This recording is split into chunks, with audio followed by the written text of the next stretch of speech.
Hi ఈ రోజు అగ్ని పరీక్షకి వచ్చారు కదా, మీకు ఎవరు కంటెస్టెంట్ బాగా ఆడారు, ఎవరు కంటెస్టెంట్ సోగా అనిపించింది అని చెప్పండి. ఎందుకంటే వాళ్ళు ఇచ్చిన టాస్కే అంతంత మాత్రము.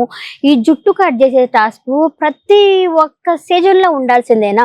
ఏందో నాగార్జున గారు 10x అని చెప్పుకుంటా వచ్చిన 10x అంటే ఈ జుట్టు కట్ చేయడమే 10x. ప్రతి ఒక్క సీజన్ లో అది ఉండాల్సిందే. అది లేని సీజన్ ఉండదేమో కానీ ప్రతి ఒక్క సీజన్ ఉండాల్సిందే. కానీ ఈ సీజన్ లో ఇప్పుడు మాత్రం ఇక్కడికి బాయ్ కట్టింగ్ అంటాం కదా, ఇక్కడ దాకా మామూలుగా అయితే ఇక్కడ దాకా ఉంటుంది. ఆ రీతు చౌదరికి కానీ అంతకుముందు జ్యోతికి కానీ వాళ్ళందరికీ కట్ చేసుకున్నప్పుడు ఇక్కడ దాకా ఉండేది. ఇప్పుడు మాత్రము బాయ్ కట్. ఇక్కడ ఏ మామ అమ్మాయి హ్యాపీగా ఉంది, ఏ మామ అని చిల్లవుతా రావచ్చు అని చెప్పి అమ్మాయి అయితే అనుకుంటా ఉండింది. సరే ఇప్పుడు మొత్తం అయితే ముగ్గురు అయిపోయారు కదా, 15కి వెళ్ళిపోయారు. ఇంకా ముగ్గురు, ఇంకా మొత్తము 12 మంది వాళ్ళకి కావాలి. 12 మంది తీసుకుంటారు, లేకపోతే 6 మందిని తీసుకుంటారు, 8 మంది తీసుకుంటారు, వాళ్ళ ఇష్టం. మొత్తం 12 మంది కావాలని చెప్పన్నారు. ఇప్పుడైతే ముగ్గురు అయితే వెళ్ళిపోయినారు. ఎవరెవరు అంటే మిథిలేష్, రాజకుమారి, ఆయన పేరేంటి సాగర్, ఆర్జే సాగర్, ఈ ముగ్గురు, ఆర్జే చరణ్, ఈ ముగ్గురు అయితే వెళ్ళిపోయినారు కదా. ఇంకా మిగతా వాళ్ళకైతే ఈ రోజు నుంచి టాస్క్ అయితే పెట్టారనమాట. మొత్తము 4 టాస్క్లు అయితే పెట్టినారు. అవును, ఈ అమ్మాయి ఎక్స్ కంటెస్టెంట్ కి లవ్ చేయాలా అని చెప్పి ఒక అమ్మాయికి చెప్పారు కదా, షష్ఠీకి చెప్పినారు కదా. అదే అందరూ వచ్చి ఆమె మాట్లాడింది కదా, మార్చిలేమో మీ ఇద్దరం విడిపోయాము అంటుంది, నేనే పోరా అని చెప్పని అన్నాను అంటుంది. వెంటనే కాల్ చేసి నేను నిన్ను మిస్ అవుతున్నాను, మళ్ళీ ఇద్దరం కలిసి ఉందామా అంటే అవతల పక్కోడు బాగానే చెప్పినాడు అంట. ఏంది అంటే ఏమి లేదు, ఇప్పటిదాకా అయిపోయింది కదా ఎందుకులే అని చెప్పేసి చెప్పినాడు అనమాట. ఇంకా మిగతా వాళ్ళ రోహిత్ కానీ మిగతా వాళ్ళు కాల్ చేస్తే వాళ్ళు గర్ల్ ఫ్రెండ్స్ లిఫ్ట్ చేయాలి అంతే. అబ్బాయిలు కాల్ చేస్తే మేము లిఫ్ట్ చేయము, అదే అమ్మాయిలు కాల్ చేస్తే అబ్బాయిలు వెంటనే లిఫ్ట్ చేయాలా. ఇది యూనివర్సల్ రూల్ ఇది. వాళ్ళు ఇంకా సరే అదంతా ఓకే, నాకు ఎందుకు స్క్రిప్టెడ్ లాగా అన్నట్టు అనిపించింది. ఇప్పుడు విడిపోయిన తర్వాత వాళ్ళకి కాల్ చేస్తాము, ఒకరికి పెళ్ళైపోయి ఉండొచ్చు, లేకపోతే వేరే వాళ్ళతో కమిటెడ్ అయి ఉండొచ్చు. మనం కాల్ చేయటం వల్ల వాళ్ళకి ప్రాబ్లమే కదా, పోనీ మనన్నే ఇష్టపడుతూ ఉండొచ్చు, ఇదంతా ఫ్రాంగే కదా. సూమికి కూడా వచ్చేసి అబ్బా నీకు ఏదో ఒక విధంగా పడ్డాలి అని చెప్పి ఆవిడ చెప్పడము, శ్రీమికి వచ్చేసి పోతా నిన్ను ముందుకు నెట్టుకొని పోయాలి అని చెప్పడము, అభిజిత్ వచ్చేసి పోనీలే అని చెప్పి ఏదో వీళ్ళు ఏదో ఒకటికి వచ్చినట్టు ఏది పడితే అది మాట్లాడుతుంటారు అంతే. ఈ స్క్రిప్టెడ్ అన్నట్టు అనిపించింది. సరే ఇంకా ఫస్ట్ టాస్క్ అయితే పెట్టిన ప్రతి ఒక్క దానికి వీళ్ళు మేము ఆడతాం, ఏ టాస్క్ అయినా సరే మేము ఆడతాం, మాకు వచ్చు మేము ఆడతాము అని చెప్పేసి ముందుకు రావడం. ఏదైనా టాటూ ఎవరు ఎంచుకుంటారంటే మేము వేసుకుంటామని గుంపులు వచ్చేస్తున్నారు. సరే ఫస్ట్ టాస్క్ పెట్టింది ఏంటి అంటే కూరగాయలు వచ్చేసి మేము ఒక్కొక్క కూరగాయ వేస్తూ ఉంటాం, అది కుళ్ళిపోయి మురిగిపోయి మాసిపోయి ఉన్న కూరగాయలు అన్నారు. వాటిలో ఏమి లేదు, టమాటా ఏవో వాడిపోయినవి ఉన్నాయి కానీ అంత కంపు కొట్టేవేమి లేవు కదా. కంపు కొట్టేవి అంటే ఆ జడ్జిలు కూడా ఏమో అంతలా పట్టరు, ఊరికే ఓపెన్ చేసి జడ్జిలు షిట్ అని చెప్పడము. సరే ఫస్ట్ శ్రీముఖ్ అడిగా మీరు ఎవరు ఎంచుకుంటారు అంటే శాలిని వచ్చి ప్రియాంకని తీసుకుంటానంటే ఉండవు, మేము చెప్పాలా నువ్వేం ఎంచుకునేది అని చెప్పేసి. ఎలాగో ఇప్పుడు ఆయన ఉన్నారు కదా మసూద్, ఆయన అయితే పిలిపిలిస్త్రీ, శాలిని తీసుకోవడానికి చెప్పలేదని చెప్పి అమ్మని మసూద్ అయితే పిలిపిస్త్రీ. అలాంటప్పుడు ఎందుకు పెట్టడం, లేకపోతే వాళ్ళకి అందరికీ కొంతమందికి గంట కొట్టేది పెట్టారు కదా, అలాగే వీళ్ళకి కూడా గంట కొట్టమని చెప్పాల్సింది. ఒకవేళ స్టేజ్ ఏమన్నా సరిపోలేదేమో గంట కొట్టడానికి. కానీ సరే మీ అమ్మని మసూద్ని ప్లస్ ఈ అమ్మాయిని శాలిని వేసినారు. ఇంకా పోనీ అది ఏం కష్టం, అంత కష్టమే చూసే వాళ్ళకి ఏమో లోపల ఆడేవాళ్ళకే కష్టమేలే. కాకపోతే మరియు డేర్ టాస్క్ అయితే ఏం కాదు, అది ట్రూత్ ఆర్ డేర్ కదా, అంత డేర్ ఏమీ లేదు అంత టాస్క్లో. సరే అని చెప్పి వాళ్ళైతే ఏమీ లేదు. ఆ టాస్క్ వచ్చేసి వాళ్ళకి చెత్త పోస్తూ ఉంటారు, చెత్త పోయించుకున్న తర్వాత మళ్ళీ వాళ్ళకి ఇక్కడ ఉల్లగడ్డలు ఉంటాయి, ఆ ఉల్లగడ్డలు తోలు తీసేసిన తర్వాత దాంట్లో ఒక కీ ఉంటుంది, ఆ కీ తీసుకెళ్ళి ఇంకా అవతలకి వెళ్ళి జ్యూస్ తాగేయాలి, అదే టాస్క్ అయిపోయింది. సరే దాంట్లో వచ్చేసి ఈ అమ్మాయి గెలిచింది. ఈ అమ్మాయి కొంచెం మీనాలాగా ఉంది కదా చూడడానికి, శాలిని అయితే విన్ అయింది. ఇంకా అమ్మని మసూద్ అయితే పోన్లే నేను ఓడిపోయినా ఆ అమ్మాయి గెలిచింది కదా అని చెప్పన్నారు. ఇంకా ఓడిపోయిందంటే ఓడిపోయినా కూడా అంతా మన మంచికే కదా అని చెప్పన్నారు. సరే ఓకే, అమ్మాయి అయితే ఇంకా 15కి వెళ్ళిపోయినట్టే, అక్కడికైతే వెళ్ళిపోయింది అనమాట. సరే ఇంకా సెకండ్ వచ్చేసి బ్రేకప్. లవ్ స్టోరీలు ఎంతమందికి ఉన్నాయంటే లవ్ స్టోరీలో మాకు ఏమి లేవు అన్నారు. పోనీ బ్రేకప్ స్టోరీలు ఎవరెవరికి ఉన్నాయంటే 2-3 మాకున్నాయి అన్నారు. అదేదో సోజ్ చెప్పినారు. సరే ఎటు కాదు కానీ బ్రేకప్ స్టోరీలకి మీ ఎక్స్ లవర్కి కాల్ చేయాలా అని చెప్పేసి చెప్పినారు. రోహిత్ కాల్ చేసినాడు, కాల్ అయితే లిఫ్ట్ చేయలేదు. అదే అబ్బాయిలు కాల్ చేస్తే లిఫ్ట్ చేయము మేము, అదే అమ్మాయిలు కాల్ చేస్తే ఆ అబ్బాయిలు వెంటనే లిఫ్ట్ చేయాలన్నమాట. సరే ఇంకా గంట అయితే పెట్టినారు. ఆ గంటలో మొత్తానికి షష్ఠికి అయితే వచ్చింది. షష్ఠి అయితే కాల్ చేసింది. ఇంకా ఆయన కాల్ లిఫ్ట్ చేసేసి ఎలా ఉన్నావు, ఏం చేస్తున్నావు అంటే అంతా ఇంగ్లీష్లోనే మాట్లాడింది. కలుద్దాము అని చెప్పి చెప్పమని చెప్పింది. సరే ఇదంతా చెప్పినాడు. ఇదంతా నాకు ఎందుకు స్క్రిప్టెడ్ అనిపించింది. నాకు అంత ఇది కూడా ఏం కలగలేదు, నచ్చలేదు కూడా నాకు ఇది.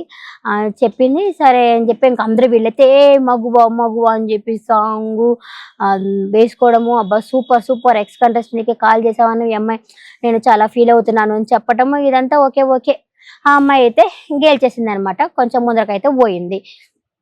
ఇంకా తర్వాత గాయత్రి అయితే గెలవలేదు. ఎందుకంటే ఆమె కాల్ అయితే రింగ్ అవ్వలేదు కదా. సో దానివల్ల అమ్మాయి అయితే ఆ కంటెస్ట్లో అంటేనే కూర్చొని ఉండాలన్నమాట. కంటెంట్లోనే కూర్చోవాలి. కంటెస్టెంట్ అయితే అవ్వలేదు ఆ అమ్మాయి. సరే మూడోది ఏంటో తెలుసా, టాటూ. టాటూ అంటే లాస్ట్ ఇయరే అసలు శ్రీజ చేసినప్పుడే నుదుటి మీద వేసుకోవాలంటే మేము వేసుకుంటాం అని చెప్పి అందరూ వచ్చారు. అది ప్రతి ఒక్క సీజన్ చూస్తున్నారు కదా. అలాంటప్పుడు మేము వేసుకుంటాం అని చెప్పి అందరూ వస్తారు. మేము వేసుకుంటాం అంటే సరే తూనా బతుకాని వేసుకోవాలి అంటే ఓకే, ఏదైనా సరే మేము ఖచ్చితంగా వేసుకొని తీరుతామని చెప్పి అందరం మేము వేసుకుంటాం అన్నారు. ఫస్ట్ నుదుటి మీద అని చెప్పి కాదు చేతి మీద అంటే ఏదేమైనా సరే మాకు బిగ్ బాస్ హౌస్ లో ఛాన్స్ కావాలా, దానికోసం చచ్చిపోతాము, బురదలో పొలతాము, లేకపోతే టాటూలు వేసుకుంటాము, తీనా బతుకు అనుకుంటాం, ఏం కావాలంటే అది మేము అన్నిటికీ రెడీ అనుకుంటా వాళ్ళైతే ప్రతి ఒక్కరు వస్తూ ఉంటారు. సరే దానికి కూడా గంట కొడుతుంది. ఇంకా గంట కొట్టిన తర్వాత ఒక అతను అయితే టాటూ అయితే వేయించుకున్నాడు. తునా బొడ్డు దానికి నవరసాల మామ కదా ఆయన అయితే ఏం చేసుకున్నాడు అనమాట. సరే ఇట్లా ఒక అమ్మాయిని టాటూ వేయించుకోమంటే ఇది చెయ్యి అవతల చూపిస్తే అవతలకు గడిపిస్తుంది అనమాట, తూనా బతుక అనేసి. ఇంకా మిగతా వాళ్ళంతా మేము వేయించుకుంటాము, మాకు కావాలని చెప్పినాను. సరే మొత్తానికి ఈయనైతే ఏం చేసుకున్నాడు, రామకృష్ణ అయితే టాటూ అయితే వేయించుకున్నాడు. సూపర్ అబ్బా, అసలు చేతి మీద అది లైఫ్ లాంగ్. ఇంకా ఆయన కూడా వచ్చేసి కంటెండర్ అయిపోయినట్టే. ఇంకా తర్వాత వచ్చేసి ఇంకా హెయిర్ కటింగ్ ప్రతి ఒక్క సీజన్లో ఉండి తీరాల్సిందే. హెయిర్ కట్ లేని సీజన్ లేదనమాట. అన్నారు 10x నా తలకాయ ఎక్స్ అని, ఏముంది మొత్తం జరిగినవే పెడతా ఉన్నారు, ఇంకేమీ లేదు కదా. వెరైటీ మార్చాలా ఈ వెరైటీ. అసలు డేర్ అంటే ఎట్టుండాలి, పోయా బిందు మాది మూతి మీద కొట్టాలా, లేకపోతే బిందు మాది మొహా నీళ్లు పోయాలా, అది డేర్ అంటే. ఇవన్నీ చిన్న డేర్లు అలాంటివి పెట్టాలా, డేర్లు బల ఉన్ను అసలు. ఎందుకంటే వీళ్ళంతా అవమానించినారు కదా వీళ్ళని, వాళ్ళ మీద నీళ్ళు పోవటం ఏదో ఒకటి చేయాలా, అది డేర్ చేయమంటే. సరే అని చెప్పి ఇంకా హెయిర్ కటింగ్ అని చెప్పేసరికి దానికి కూడా ప్రతి ఒక్కరు వచ్చేస్తారు. మేము గుండు చేసుకోమన్నా మేము రెడీగా ఉన్నాము అని చెప్పి దానికి కూడా ప్రతి ఒక్కరు వస్తారు. సరేలే అని చెప్పేసి ఇంకా దానికి కూడా గంట కొట్టమని చెప్తే దాంట్లో బాగి వచ్చింది. బాగికి వచ్చి పట్టేసుకునేది.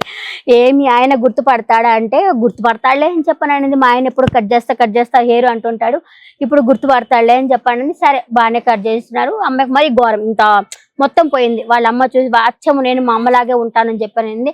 పాపం ఫీల్ అయింది, అమ్మలేదు కదా కొంచెం ఫీల్ అయింది, కానీ మరి ఓవర్ అయితే ఏమీ చేయలేదు. ఓకే సూపర్ అని చెప్పేసి ఓకే అని చెప్పానండి. ఇంకా లాస్ట్ టాస్క్ మరి ఇంత డేర్ చేయని అవసరం లేదు. మనం ఏం చేయాలా, బిగ్ బాస్ ఎలా ఉండాలా అనేటట్టు చూడాలి, కానీ అంత డేర్ చేసి బయటికి వెళ్ళిపోవాలా అన్నది మాత్రం మనం చేయకూడదు. నాకు తెలిసి నా ఒపీనియన్ మాత్రం. దాంట్లో వచ్చేసి 4 ఎన్వలప్ కార్డులు ఇస్తున్నాము, మీకు ఎవరు డేరు వాడతారు రండి అంటే వస్తామని చెప్పన్నారు. తర్వాత వీళ్ళు ఇంట్లో ఇక్కడ నుంచి కూడా బిగ్ బాస్ అగ్ని పరీక్షల నుంచి టాటా బాయ్ వెళ్ళిపోవాలి అనేసరికి ఒక్కొక్కరు కొంచెం వెనక్కి తగ్గినారు. సరే అని చెప్పి ఇంకిద్దరు అయితే వచ్చినారు.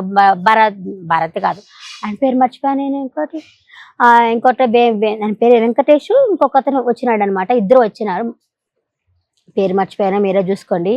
పేరు హేమంత్ను వెంకటేష్, ఆ ఇద్దరు వచ్చినారు. వచ్చేసరికి సరే వాళ్ళకి ఒక గేమ్ పెట్టి ఇద్దరు ఎగ్జిట్ అని వచ్చింది. వచ్చినప్పుడు మళ్ళీ వాళ్ళకు బురద పెట్టే గేమ్ ఇచ్చినాడు. ఆయన బురద పెట్టుకుంటా లోపలికి వచ్చినాడు ఆ వెంకటేష్. మళ్ళీ ఆ బురదలో పొల్లాడుకుంటానే బయటికి వెళ్ళినాడు. దాంట్లో ఏదో కాయిన్స్ ఎత్తిమని చెప్పినారు. సో ఆయన అయితే ఓడిపోయినాడు, ఇంటికి వెళ్ళాడు. అందుకే అలాంటి డేర్లు చేయకూడదు అనేది. ఇంట్లో హౌస్ ఇక్కడ ఉండేటట్టు చూడాలా, బిగ్ బాస్ హౌస్ లోకి పోయేటట్టు చూడాలి, కానీ అట్నుంచి అట్ట వచ్చేటట్టు డేర్ అయితే ఆడకూడదు. ఏమో ఆయన నాడు ఇంకా ఇంటికి వెళ్ళిపోయి ఆయన ఇంకా ఇన్స్టాగ్రామ్ చేసుకోవడం, రీల్స్ చేసుకోవడమే వస్తుంది. హ్యాపీగా అక్కడ ఆ డేర్ పోకుండా ఉంటే నెక్స్ట్ ఇంకో గేమ్ ఆడేవాళ్ళు కదా, ఇంకో గేమ్ వచ్చి ఉంటే ఇంకో గేమ్ లో ముందుకు వెళ్ళేవాళ్ళు కదా. సరే ఇంకా హేమంత్ కూడా నాకు ఈ డెస్టినీ ముందుకు పనిస్తున్నట్టుంది అని చెప్పేసి తనైతే మెచ్చుకున్నాము, పొగుడుకున్నాడు. సరే ఆయనైతే కంటెస్టెంట్ అయిపోయినారు. మొత్తం 4 కంటెస్టెంట్లు అయితే అయిపోయినారు. ఇంకా ఒక కంటెస్టెంట్ రావాలి. చాలా మంది అక్కడ ఉన్నారు. కొంతమందిని పంపిస్తారు, కొంతమందినేమో అక్కడ ఉంచుతారు. చూద్దాం రేపు ఎవరెవరిని బయటకు పంపిస్తారు, ఎవరెవరిని ఉంచుతారో మనకి తెలుస్తుంది. ఎక్స్ కంటెస్టెంట్లు వస్తా ఉన్నారనమాట అక్కడ లోపలికి. వాళ్ళు కూడా వచ్చి కొన్ని గేమ్స్ అయితే పెడతా ఉన్నారు. కొంతమంది గెలుస్తున్నారు, కొంతమంది అయితే ఇంటికి వెళ్తున్నారు. చూద్దాం, కొన్ని మనకు తెలిసిపోతుంది కదా నెక్స్ట్ గల ఎవరెవరు లోపలికి వెళ్తారో, టాప్ 15 ఎవరెవరు ఉన్నారో తెలిసిపోతుంది. సరే నెక్స్ట్ ఎపిసోడ్ మళ్ళీ కలుస్తే ఎలా అనిపించింది రివ్యూ? బాగా అనిపిస్తే ఒక లైక్ కొట్టి వీడియో చూడండి, అలాగే ఒక సబ్స్క్రైబ్ కూడా చేసుకోండి. అసలు నేను సబ్స్క్రైబ్ చేసుకోమని అడగడంలా, అట్లా ఇన్స్టాగ్రామ్ లో ఫాలో అయ్యే వాళ్ళకంటే ఫాలో కాకుండా ఉన్న వాళ్ళు బోల్డ్ అంత మంది చూస్తా ఉన్నారు. ఒక ఫాలో కొట్టేస్తే ఏమైపోతుంది? ఏమన్నా అరిగిపోతుందా, కరిగిపోతుంది? ఏం లేదు కదా.